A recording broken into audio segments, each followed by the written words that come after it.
Province of Massachusetts Bay, February 11, 1768. Sir,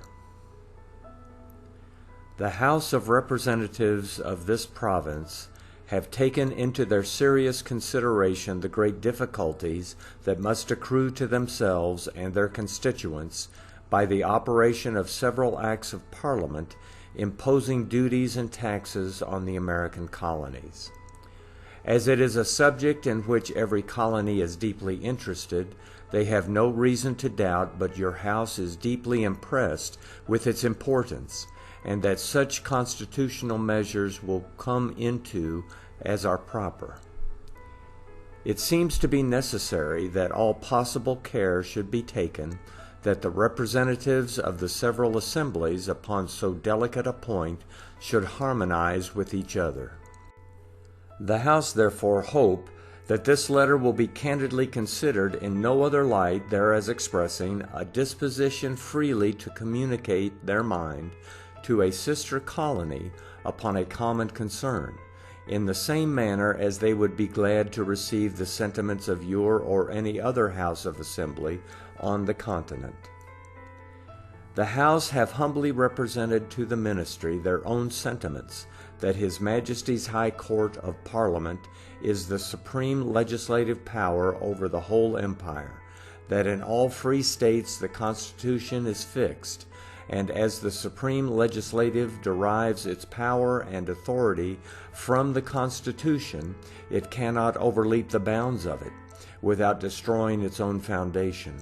That the Constitution ascertains and limits both sovereignty and allegiance, and therefore His Majesty's American subjects, who acknowledge themselves bound by the ties of allegiance, have an equitable claim to the full enjoyment of the fundamental rules of the British Constitution,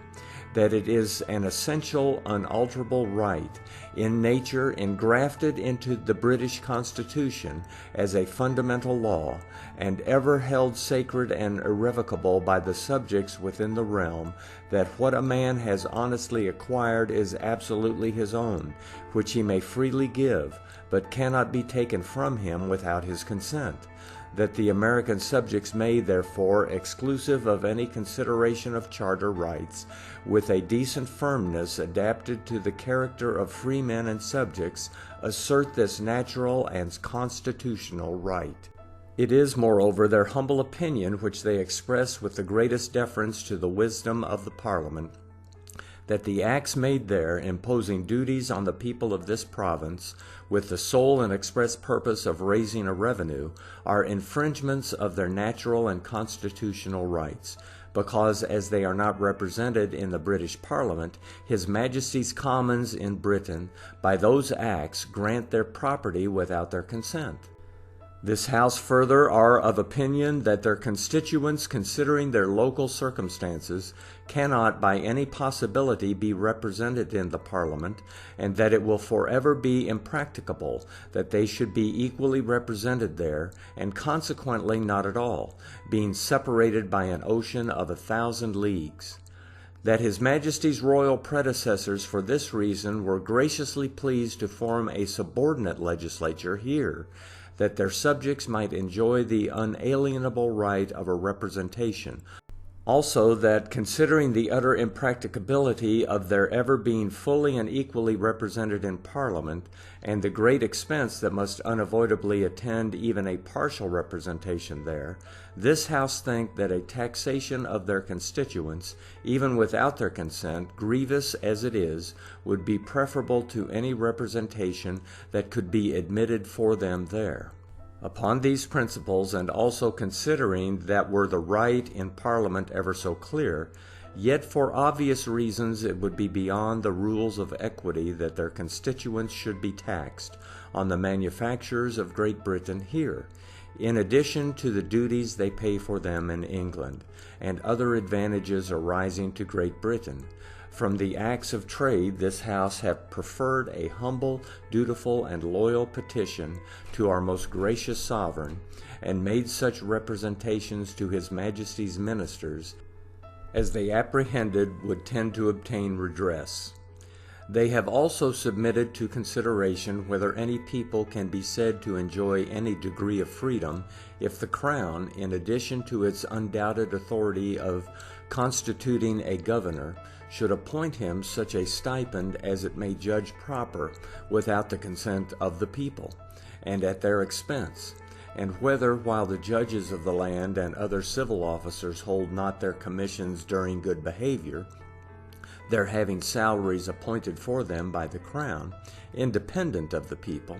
hath not a tendency to subvert the principles of equity, and endanger the happiness and security of the subject. In addition to these measures, the House have written a letter to their agent, which he is directed to lay before the ministry, wherein they take notice of the hardships of the act for preventing mutiny and desertion,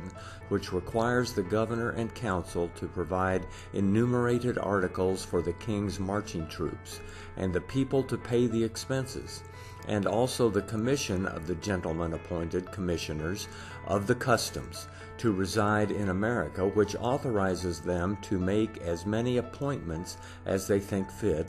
and to pay the appointees what sum they please, for whose malconduct they are not accountable, from whence it may happen that officers of the Crown may be multiplied to such a degree as to become dangerous to the liberty of the people by virtue of a commission, which does not appear to this House to derive any such advantages to trade as many have supposed.